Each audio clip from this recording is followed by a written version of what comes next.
পাগলা কুকুরের তাণ্ডবে আতঙ্কে বিলোনিয়া শহরের নাগরিকেরা।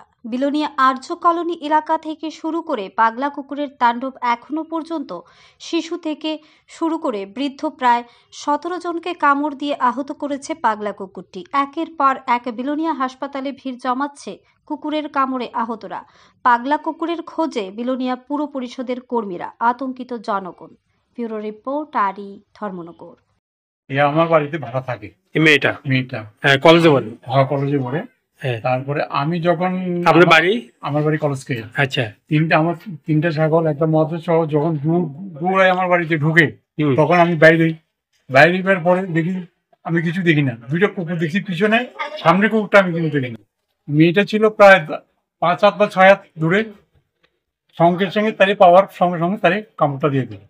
আচ্ছা, তো কতজন থেকে আমরা এরকম শুনছেন? তো আমি এখানে হাসপাতালে আসার পর শুনতেছি 17 জন। 17 জন। মেয়েটার কি একটা মাংস সহ নিচে গা? যেটা আমি দেখছি না, দাও যেমনি কাটে সেভাবে কাটছে। মানে 17 জনের কামড়াইছে কলেজ এলাকাতে না, আরো বিভিন্ন এলাকায়? বিভিন্ন এলাকাতে।